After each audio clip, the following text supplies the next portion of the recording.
Welcome to blueprints to success, जहां हम सिर्फ सक्सेसफुल लोगों की कहानियां नहीं सुनाते, बल्कि उनके डिसीजंस, उनके सिस्टम्स और उनकी स्ट्रेटेजिक थिंकिंग को डीकोड करते हैं, ताकि सक्सेस एक मिस्ट्री नहीं, एक रिपीटेबल पैटर्न बन जाए।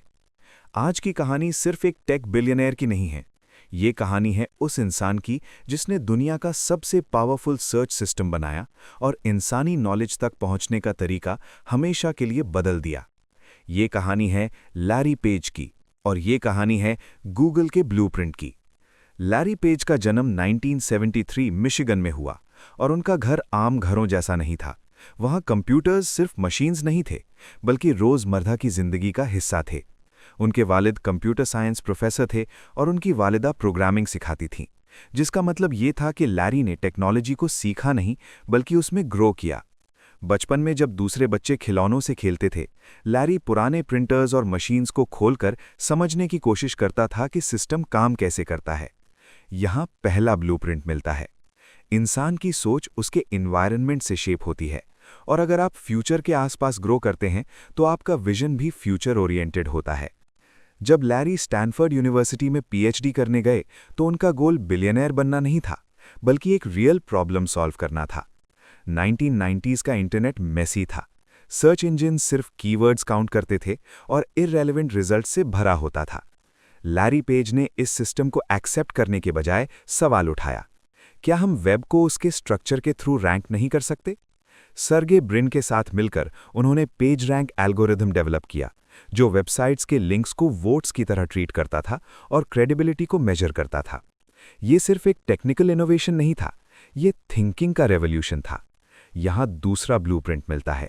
एक्स्ट्राऑर्डिनरी सक्सेस तब मिलती है जब आप सरफेस प्रॉब्लम नहीं, बल्कि रूट स्ट्रक्चर को रीडिज़ाइन करते हैं।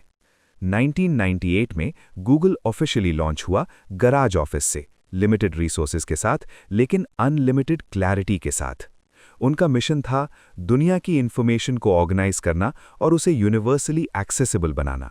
नोटिस करें, मिशन पैसा कमाना नहीं था, मिशन प्रॉब्लम सॉल्व करना था। जब मिशन क्लियर होता है तो डिसीजन मेकिंग सिंपल हो जाती है, और जब वैल्यू क्रिएट होती है तो पैसा नेचुरली फॉलो करता है। ये तीसरा ब्लूप्रिंट है। जब आप वैल्यू पे फोकस करते हैं तो प्रॉफिट लॉन्ग टर्म में गारंटीड हो जाता है। गूगल का होम पेज बहुत सिंपल था, वाइट बैकग्राउंड, एक सर्च बार और कुछ नहीं। ये सिंप्लिसिटी डिज़ाइन नहीं, स्ट्रैटेजी थी। उस वक्त के सर्च इंजिन्स एड्स और बैनर्स से भरे होते थे। गूगल ने डिस्ट्रैक्शन को एलिमिनेट कर दिया। लैरी पेज का फोकस अटेंशन नहीं, एफिशिएंसी था। उनका बिलीफ था कि स्पीड ट्रस्ट बनाती है। अगर रिजल्ट इंस्टेंट आए, यूजर प्लेटफॉर्म पर डिपेंड करने लगता है। इंजीनियरिंग एक्सीलेंस कल्चर बन गया, प्रोडक्ट क्वालिटी प्रायोरिटी बन गई। यहाँ चौथा ब्लूप्रिंट मिलता है।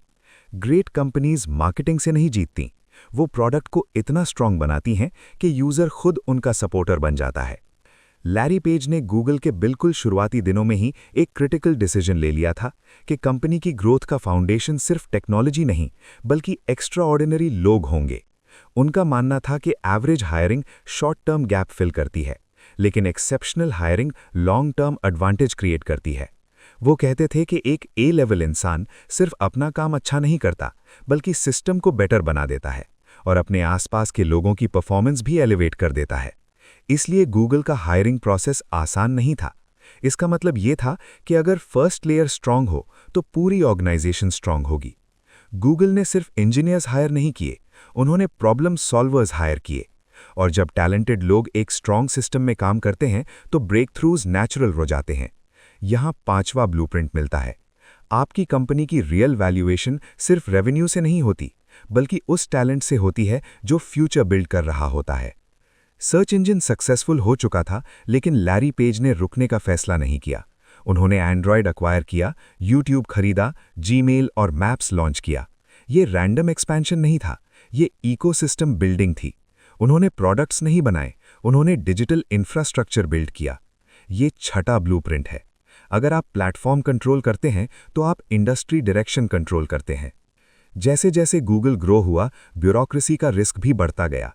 लैरी पेज ने इस प्रॉब्लम को समझा और अल्फाबेट स्ट्रक्चर क्रिएट किया, जहां एक्सपेरिमेंटल प्रोजेक्ट्स को अलग एंटिटी में शिफ्ट कर दिया गया। इससे इनोवेशन शॉर्ट टर्म प्रेशर से फ्री हो गई। यहाँ सातवां ब्लूप्रिंट मिलता है। अगर आप फ्यूचर बिल्ड करना चाहते हैं तो ऑर्गेनाइजेशन का स्ट्रक्चर फ्यूचर फ्रेंडली होना चाहिए। एक वक्त ऐसा भी आया जब इन्वेस्टर्स ने डिमांड की कि एक्सपीरियंस्ड सीईओ लाया जाए और एरिक श्मिड को सीईओ बनाया गया। लारी ने ईगो को साइड पे रखा और कंपनी के बेस्ट इंटरेस्ट को चूज किया। बाद में जब वक्त सही था वो दोबारा सीईओ बने।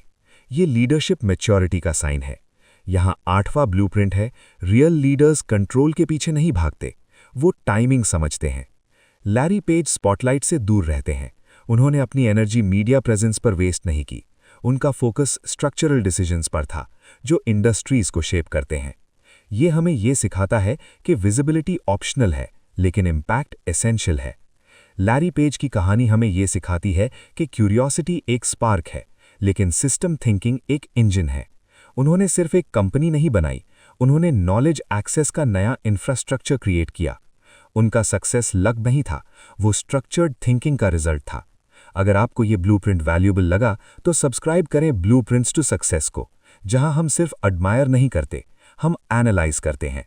क्योंकि जब आप पैटर्न समझ लेते हैं तो आप अपना सिस्टम बिल्ड कर सकते हैं। मैं मिलूंगा आपसे नेक्स्ट ब्लूप्रिंट के साथ।